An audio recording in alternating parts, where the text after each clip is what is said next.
देखते हैं यहाँ पे क्वेश्चन नंबर 15 में हमसे क्या पूछा गया है। A straight highway leads to the foot of a tower. तो यहाँ पे क्या है, एक हाईवे है। मैं यहाँ पे क्वेश्चन पढ़ के इसका यहाँ पे डायग्राम भी बनाते हैं साथ में। तो यहाँ पे एक हाईवे है और यहाँ पे जो एंड पॉइंट पे यहाँ पे क्या है, एक टावर है। A man standing at the top of the tower. तो यहाँ पे एक टावर बना देते हैं, ठीक है। ये यहाँ पे टावर है और यहाँ पे सबसे ऊपर क्या है, एक आदमी खड़ा है। सबसे ऊपर यहाँ पे एक क्या है, आदमी खड़ा है। वो यहाँ पे क्या ऑब्जर्व कर रहा है, a car eight an angle of depression is 30 degree which is approaching the foot of the tower with a uniform speed. उसने देखा नीचे कार खड़ी है जो कि यहाँ पे टावर की तरफ जा रही है। तो ऊपर से नीचे की साइड दिख रहा है, इसलिए यहाँ पे एंगल ऑफ डिप्रेशन होगा। तो इसको यहाँ पे हम ज्वाइन कर देते हैं। तो यहाँ से लेकर जो यहाँ पे बनेगा टावर, तो इसकी जो एंगल होगा यहाँ पे क्या हो जाएगा, 30 डिग्री होगा। कितना होगा यहाँ पे, 30 डिग्री होगा। फिर यहाँ पे बोला गया 6 सेकेंड्स लेटर, 6 सेकेंड बाद the angle of depression of the car is found to be 60 degree. अब मतलब यहाँ पे जो कार मूव कर रही है वो टावर की तरफ कर रही है। मतलब यहाँ पे इस साइड हमारा यहाँ पे क्या था, टावर था। तो अब जो कार मूव कर रही है वो टावर की साइड कर रही है। अब एंगल ऑफ डिप्रेशन भी यहाँ पे क्या हो गया, ज्यादा हो गया, क्योंकि जैसे जैसे वो टावर की तरफ बढ़ेगी वैसे एंगल ऑफ डिप्रेशन ज्यादा होगा। अब यहाँ पे कितना हो गया, 60 डिग्री हो गया। और हमें यहाँ पे बताना क्या, find the time taken by the car to reach the foot of the tower from this point. तो यहाँ पे हम करते हैं इसको सॉल्व। तो अब यहाँ पे जो 60 डिग्री बना है उसको भी यहाँ पे ले लेते हैं। तो इसका मतलब यहाँ से लेकर जो एंगल ऑफ डिप्रेशन बनेगा यहाँ पे 60 डिग्री बन जाएगा। कितना बनेगा, 60 डिग्री बनेगा। और यहाँ पे लेबलिंग कर देते हैं। ऊपर वाले को यहाँ पे जो मान लेते हैं, ए मान लेते हैं, इसको बी, इसको यहाँ पे सी मान लेते हैं और इसको यहाँ पे डी मान लेते हैं। तो मतलब जो सी डी तक पहुंचने में जो टाइम लगा था यहाँ पे कितना लगा था, इसको यहाँ पे जो टाइम लगा था इसको लगा था यहाँ पे 6 सेकंड लगा था। और हमें बताना है अब सी बी का जो टाइम है वो यहाँ पे कितना लगेगा। हमें ये बताना है ना कि सी बी का यहाँ पे जो टाइम है वही बताना है कि यहाँ पे कितना लगेगा। तो हमारे यहाँ पे दो ट्राइंगल बन रहे हैं और दोनों को यहाँ पे कंपेयर करेंगे परपेंडिकुलर से लेके।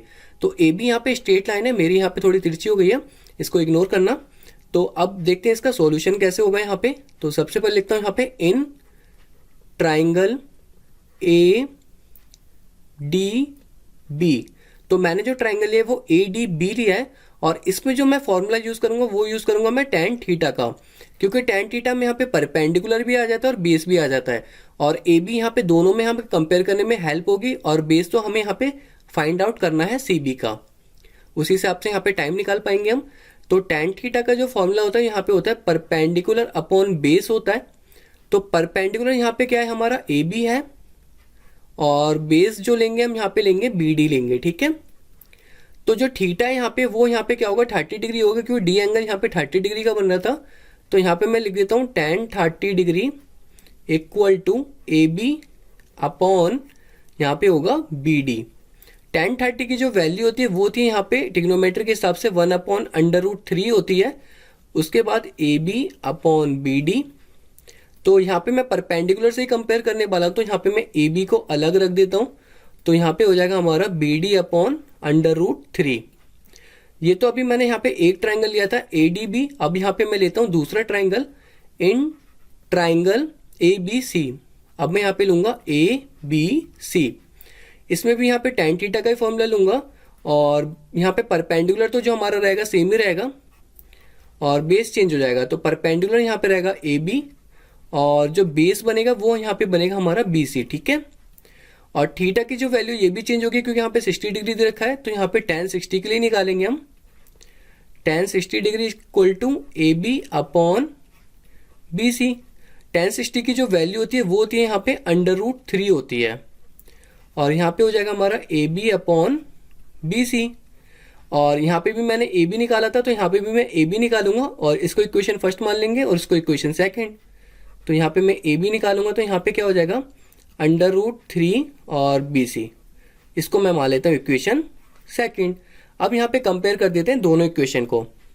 तो यहाँ पे मैं लिख देता हूँ comparing both the equations, comparing both the equations. तो दोनों इक्वेशन को यहाँ पे कंपेयर कर देते हैं। तो यहाँ पे क्या हो जाएगा B D upon √3 equal to √3 B C. हो जाएगा कि नहीं हो जाएगा। अब यहाँ पे मैं एक चीज बताना चाहूंगा, जो यहाँ पे बी डी आपको दिख रही है इसको मैं यहाँ पे C D plus C B लिख सकता हूँ कि नहीं लिख सकता हूँ? लिख सकता हूँ। तो मैं पे लिख देता हूँ बी डी को बी सी प्लस सी डी। तो बी डी को मैंने यहाँ पे दोनों भागों में डिवाइड कर दिया, बी सी से लेकर सी डी तक, और नीचे √3 एज इट इज लिख देता हूँ, और यहाँ पे √3 बी सी। अब यहाँ पे कुछ नहीं करना है, यहाँ पे मुझे क्रॉस मल्टीप्लाई करना था, तो इसको क्रॉस मल्टीप्लाई कर देते हैं यहाँ पे।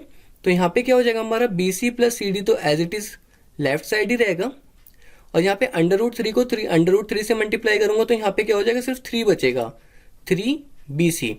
अब ये वाला बी सी जो है यहाँ पे, ये हमारा चले जाएगा राइट साइड, तो यहाँ पे बचेगा C D equal to 3 B C minus का बी सी, और यहाँ पे होगा सी डी इक्वल टू, तो यहाँ पे हो जाएगा हमारा बी सी कॉमन ले लेते हैं, बी सी कॉमन ले लिया, और 3 - 1, और यहाँ पे बचा C D equal to B C into 2, और जो बी सी की यहाँ पे वैल्यू आएगी वो होगी यहाँ पे सी डी अपॉन 2। कितनी हो जाएगी यहाँ पे सी डी अपॉन 2, और सी डी हमें यहाँ पे गिवन था 6 सेकेंड। कितना गिवन था यहाँ पे 6 सेकेंड, आप देख सकते हो।